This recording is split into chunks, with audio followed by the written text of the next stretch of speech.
जय श्री राम। मैं अभय कुमार। दोस्तों, कल वनडे मैच हुआ और वनडे मैच में हम उम्मीद नहीं कर रहे थे कि मैच ड्रॉ हो जाएगा, लेकिन मैच ड्रॉ हो गया। अब इस बात को मैं ये विश्लेषण करने के लिए बैठा हूँ कि क्यों ड्रॉ हुआ, जीता हुआ मैच क्यों ड्रॉ हुआ, इसके पीछे कारण क्या था। तो अब आप देखिए, श्रीलंका बनाता है 130 रन, 230 रन, एकदम लो टोटल है। 230 रन 50 ओवर में आराम से बनते हैं। अभी तो 2020 में 230 बन जाते हैं दोस्तों, और आराम से चेस भी हो जाते हैं। तो 230 को ज़्यादा रन तो है नहीं।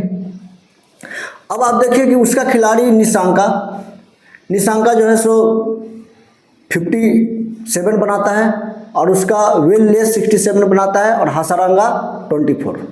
यानी ये तीन ही खिलाड़ियों का उसका टॉप स्कोरर है। और बाद बाकी 10, 15, 17, 14 यही उसका स्कोर है, और टोटल 230 रन।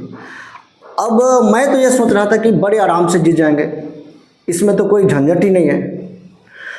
अब देखिए होता क्या है, रोहित शर्मा ओपनिंग करने के लिए आते हैं शुभमन गिल के साथ। ये ओपनिंग में ही हम हार जाते हैं दोस्तों। रोहित शर्मा तो ताबड़तोड़ खेलते हैं, कोई प्रॉब्लम नहीं है।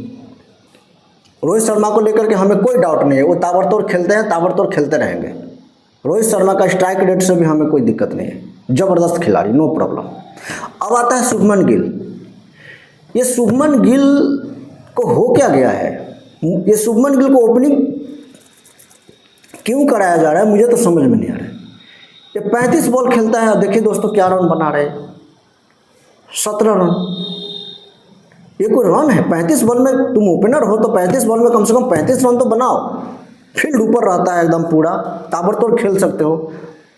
आज तो इतने जो है सो मतलब बॉल स्विंग भी नहीं हो रहे हैं, इतने जो है सो अच्छे से बैट पे आता है, बॉल बाउंड्री भी छोटा है, फिर भी आप 35 गेंद पे मतलब 17 रन बनाते हैं, 16 रन बनाते हैं। ये क्या है दोस्तों। आप सोचिए, जब सहवाग खेला करते थे 35 बॉल में 60 रन, सचिन खेला करते थे 35 बॉल में 50 रन,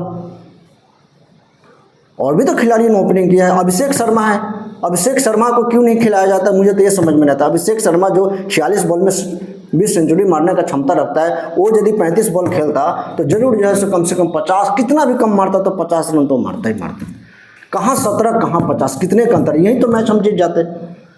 अब आप ओपनर में ऐसे खिलाड़ी से ओपनिंग करा रहे हो जो ठुकुर है, जिसने ठुकुर खेलना शुरू कर दिया है, तो इंडिया का भविष्य क्या होगा, हार ही जाएंगे। जब 15 ओवर में हमारा रन 60 रन 70 रन बनेगा तो वनडे में तो हम हार ही गए। और आप देखिए कि बैटिंग ऑर्डर भी सही नहीं रहा।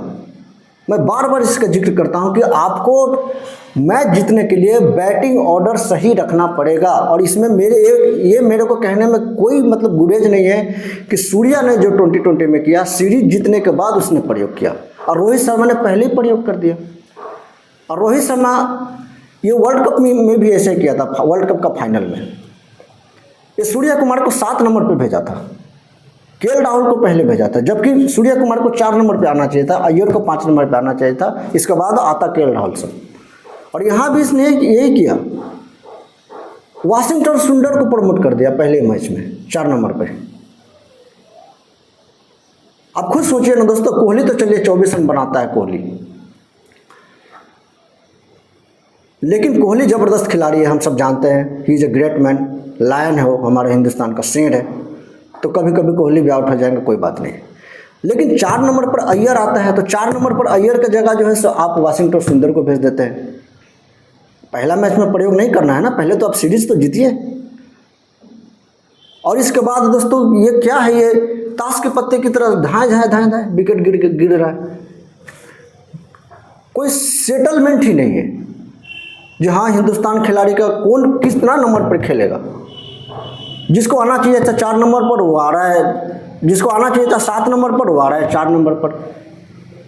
अब पूरा बैटिंग ऑर्डर जो है सो मतलब तहस नहस करके रख दिया। यही कारण है कल जो मैच ड्रॉ हो गया, नहीं तो आराम से जीत जाता 230 रन। कल भी जीता हुआ मैच ड्रॉ हो गया।